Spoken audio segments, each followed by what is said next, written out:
Hello दोस्तों, कैसे हो? आशा करता हूँ कि आप सभी मस्त, शानदार और ज़बरदस्त होंगे।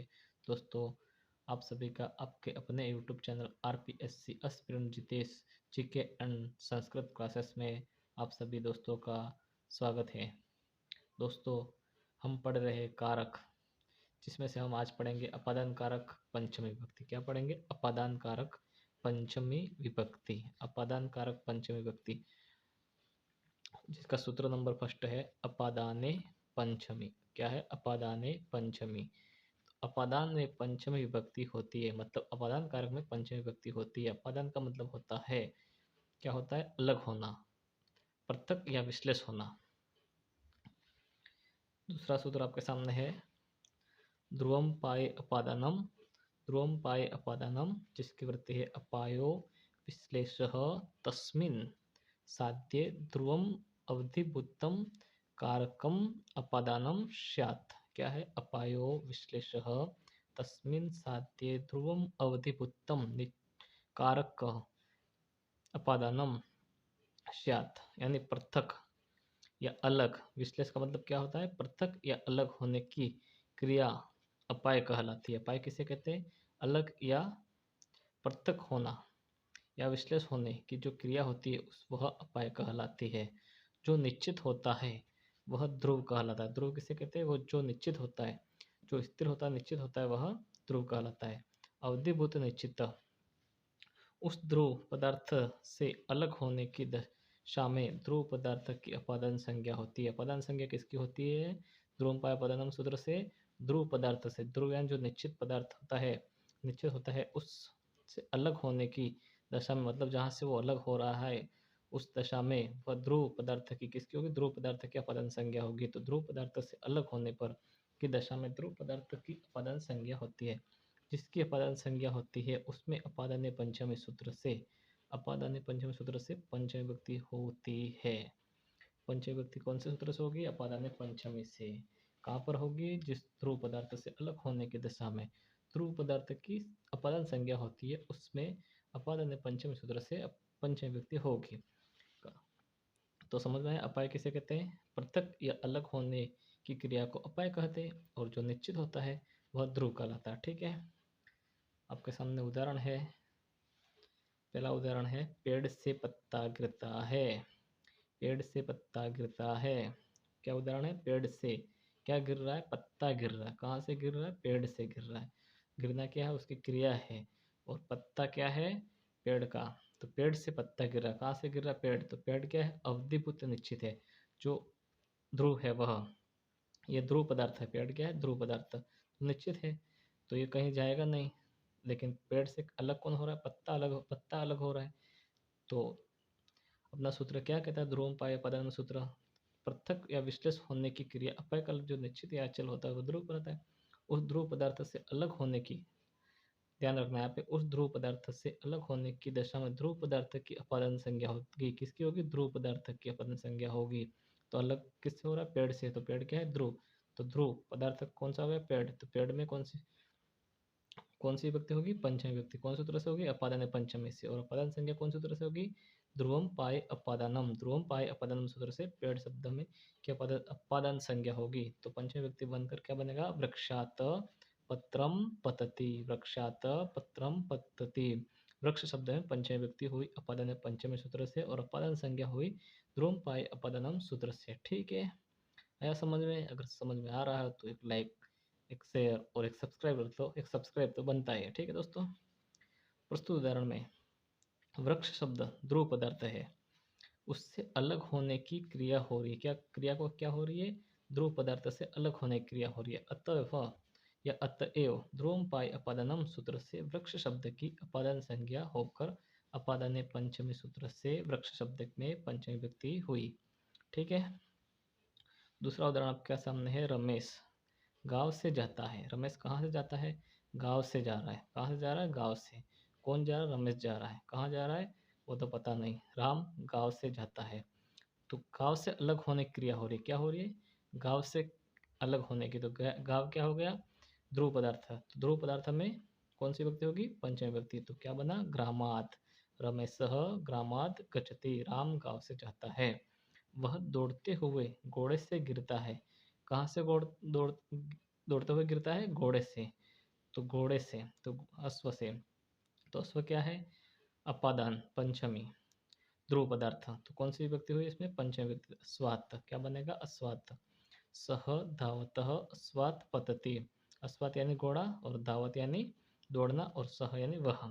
पतति क्रिया होगी, ठीक है, गिरता है, तो यानी गिरना, पतति। सह धावतः अस्वात् पतति। अश्व शब्द में पंचमी व्यक्ति हुई, कौन सूत्र से हुई?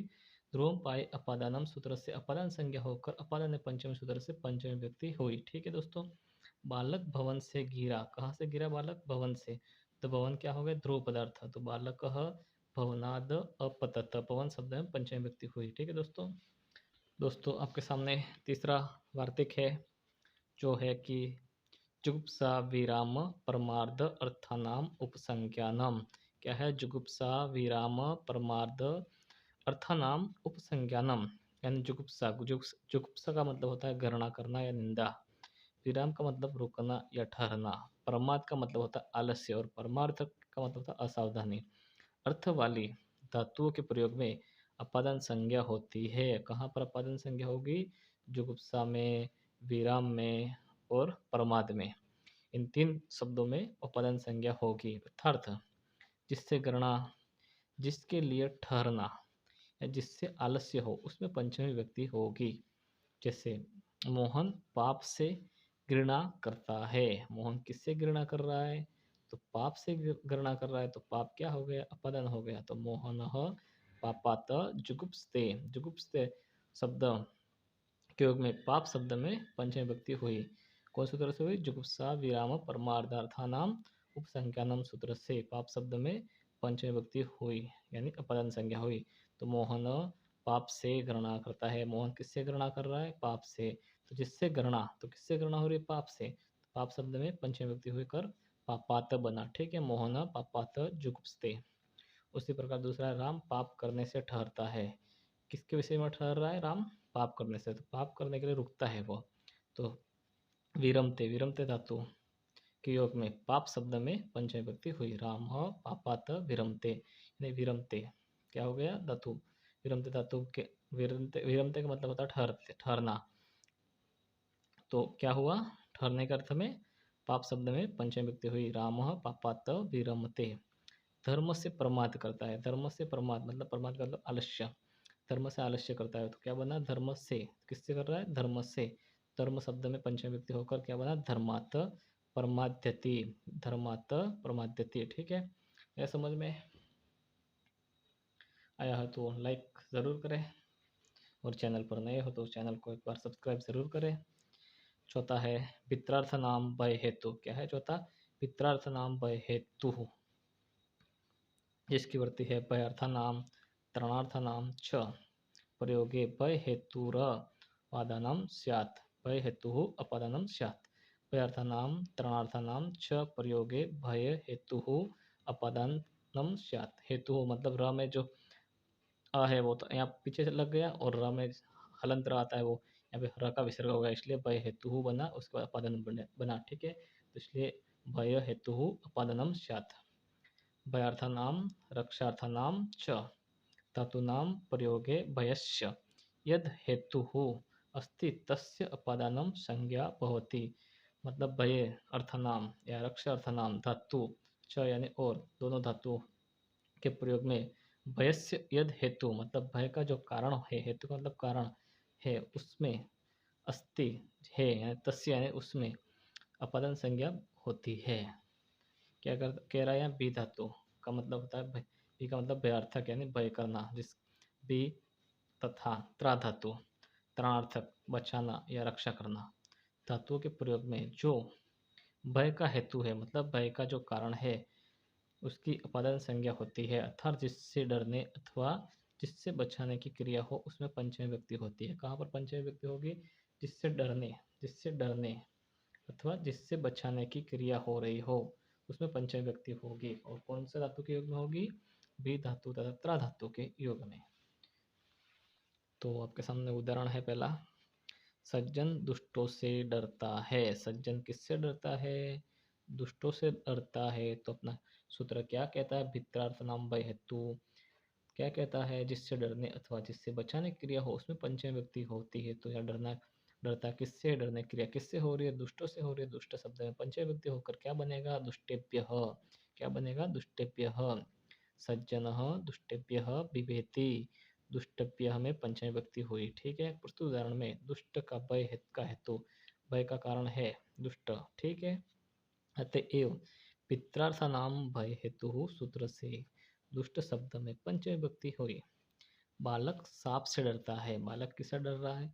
डरने की क्रिया हो रही है यहाँ पर भी। तो बालक किससे डर रहा है? सांप से डर रहा है।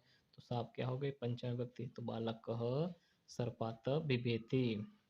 राजा दुष्टों से रक्षा करता है। राजा किससे रक्षा कर रहा है? दुष्टों से। तो दुष्ट में क्या हो गया? पंचमी विभक्ति हो गई। कौन सूत्र से होगी? पित्रार्थनाम भय हेतु सूत्र से। तो दुष्टेभ्यः, दुष्टेभ्यः रक्षति। नृपः दुष्टेभ्यः रक्षति। मोहन चोर से बचाता है। मोहन किससे बचा रहा है? चोर से। तो चोर शब्द में पंचमी विभक्ति होगी। तो क्या बनेगा? चौरात। मोहनः चौरात त्रायते। त्रायते का मतलब भी रक्षा करना होता है। ठीक है। त्रायते त्रा धातु और भी यानी भय, दोनों तत्व के योग में पंचमी विभक्ति होती है। दोस्तों, हर सपने को अपनी सांसों में रखो, हर मंजिल को अपनी बाहों में रखो, हर जीत आपकी है ए दोस्त, बस अपने लक्ष्य को अपनी निगाहों में रखो। ठीक है दोस्तों। सूत्र संख्या 5वां है आपके सामने, पराजय सोढ़। पराजय सोढ़ जिसकी वृत्ति है पराजय प्रयोगे असह्यो अर्थो अपादानम स्यात्। यानी परा उपसर्ग पूर्वक जी धातु का प्रयोग होने पर असह्य, असह्य यानी जो सहन करने योग्य नहीं है, असह्य में की अपादान संज्ञा होती है। अर्थात परा उपसर्ग के बाद जी धातु का प्रयोग होने पर जिससे दुखी होता है उसमें पंचमी विभक्ति होती है। मोहन अध्ययन, अध्ययन से दुखी होता है। मोहन अध्ययन से दुखी होता है। मोहन किससे दुखी हो रहा है? तो अध्ययन से हो रहा है।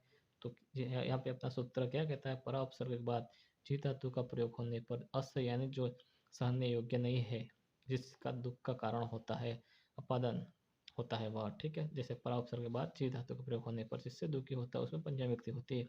पराजय सोढ़ सूत्र से। ठीक है। तो यहाँ पे मोहन अध्ययन से दुखी होता है। मोहन किससे दुखी हो रहा है? अध्ययन से। तो अध्ययन शब्द में पंचमी विभक्ति होगी। कौन सूत्र से होगी?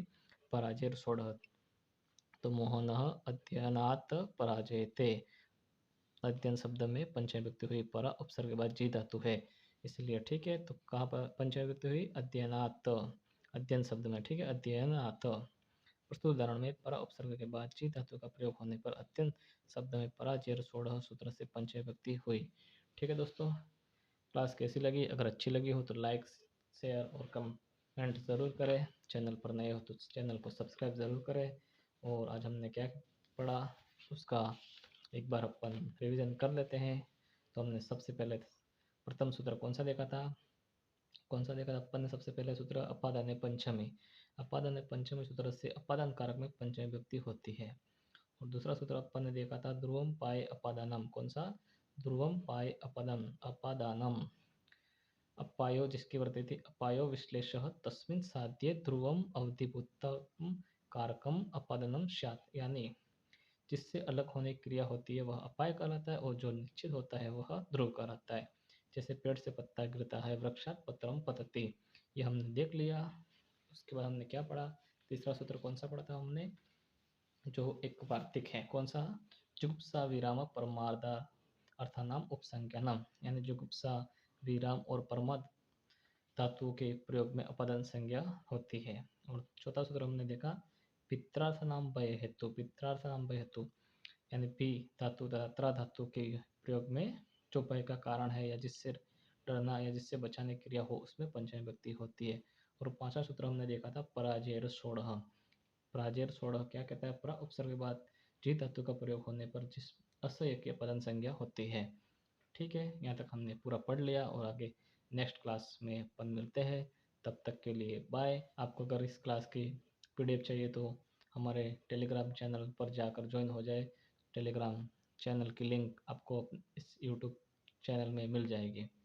तो वहाँ पे जाकर आप ज्वाइन कर सकते हैं जिसमें आपको इस क्लास की पीडीएफ भी मिल जाएगी और कुछ भी सूचना हो तो उसमें मिल जाएगी। ठीक है दोस्तों। तब मिलते हैं अगले क्लास में। तब तक के लिए बाय। धन्यवाद।